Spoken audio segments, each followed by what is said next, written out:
What is your name and where you're currently based? I am Maria Stanislaus Coombs, and I'm actually living between two countries. I live in Australia, but my home is Papua New Guinea. Beautiful, I love that. So now then, prior to joining WCA, what would you say was the biggest challenge or problem in your life, and how was that affecting you? Procrastination. And saying, well, I'm going to put this one back and do something else that I see as important. When really and truly the thing that is really important for me, I put aside because I consider theirs as being important. And then I fall behind on what it is that I'm supposed to be doing.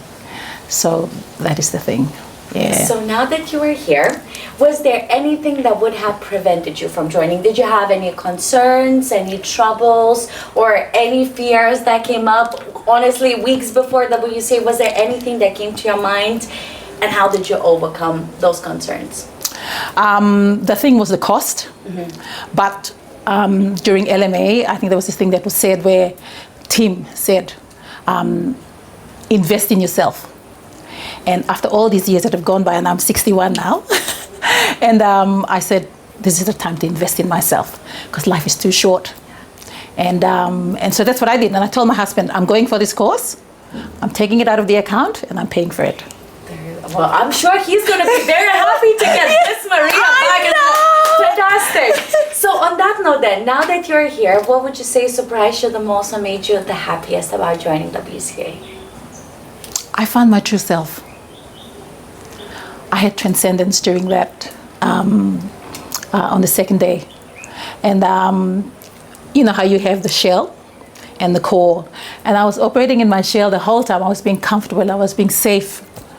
And I always know I have it in me, that it's there, because I've done a whole lot of stuff, representative sports for my country, playing with Australia and things like that. But I was holding back, and I wasn't happy with that. I didn't complete my medical degree after having my daughter because, I needed to be able to pay for school fees and things like that. Responsibilities took place, yeah. But this time I felt this is the right time for me. And that's what I did. So transcendence was the thing. Yeah. I discovered myself. I found my true purpose, my me. I know who I am. I love it. So tell me a little bit more about that shift. Is it something that you thought that was going to happen? Was it just kind of like a flick in a thought and that's when it happened? Like, how did you realize that was the shift, that was the moment that it happened? You know how it was said that when we in the shell, we play safe. And I've been playing safe the whole time. All these years I have been playing safe. And after we did the talk, and I was sort of headbutting myself saying, this is what I've been doing all this time. Why was I doing it? What was I scared of? There is nothing to be fearful of. And I have been fearless in doing things. I've walked the track, I've done all of those stuff, but it's myself. That's fear of failure. Fear of failure. And thinking that I don't have the tools, but I have it in me.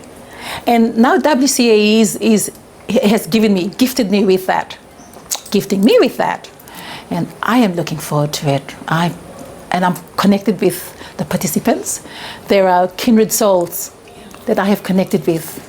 And I'm looking forward to, continuing that relationship. Yeah. And I see that you guys are truly like family, and I think for us to see that, how a bunch of quote unquote strangers, because none of us are, we're all here for a reason, but technically we are in this physical world, connect on such a deep level where, who said it? I can't remember, somebody I spoke with earlier, they said like, there I am sharing lots of wonderful things, but the strangers, and it feels so good. That's so true. You feel comfortable. You know how culture has a lot of things that places barriers. But then when you come in and you feel that there is a kindred spirit that you're able to open up with too, then you allow that to come out. That was the reservation that sort of held you back, because you felt that was your responsibility to whoever it is that you're responsible for, and you're reserved. But when you come across those that you feel are similar, you have that bond, commonality and bond, as I would say, that's when we open up. And this is where I feel that I've really let myself out there I'm very reserved, but I can't believe how I've been participating, where I've been jumping up and down and screaming, and that's not, this is my crazy element. I can be crazy, but But you know, that's so interesting, and I love hearing that, because there was somebody else who said, you know, I'm a little bit more shy. And I'm like, I have not seen any of it here. I've seen you doing crazy things. I saw her doing crazy things. I'm like, ladies, let's think again, because we got to meet your true version of yourself. So for people that are watching this video and they think, you know, good for you, Maria, you've broken through. That sounds amazing, but maybe I can't do it. What if I come to Thailand and nothing happens to me? You know, like all those fear-based thoughts that come in. So what would you say to that person that's currently 50-50, whether they should join or even apply or not? Yes. Have faith. Work in faith and courage. I was interviewed, you know, for WCA. I put my hands up saying, it's not going to work. No one's going to interview me. And then Tim was the one who came and interviewed me. And he said, after all of that, he sat down and he thought, and he went, you've got much more to say, Maria. You are in. I couldn't believe it. I was so happy. I was going, oh my gosh, it's happening. And then after that, throughout the months, I was saying, what am I doing? I was fearful. But then I said, trust the process. Trust the process. Come, just let yourself out there. You know, be vulnerable. That's the word. Be vulnerable. Come and find your true self. And this is where you'll find it. This is the place. Because when you come in and they give you the tools, and you delve on it, and you meditate on it, and you find it. When you go out to make presentation, and as you're making presentation, you're looking at everybody's faces, and how engrossed they are, and they're listening to you, and you're going, oh my gosh, they're listening. We have the strength in us. We must believe and have that faith that we can do it, that you can do it. All things are possible. But the main thing I wanted to say is life is too short. Do not wait any longer. Just come in and do it, because you will not regret it. No regrets. I love that. So one last thing, and this is not a question, this is for you to flow. We heard you flow. You've got it. You've got the wisdom. So is there anything that you feel you would want to share with people that's listening to this, or maybe even something that you feel you need to say to yourself, or maybe to your past self or to your future self, something that's currently on your heart that you feel like that needs to be let out? Okay.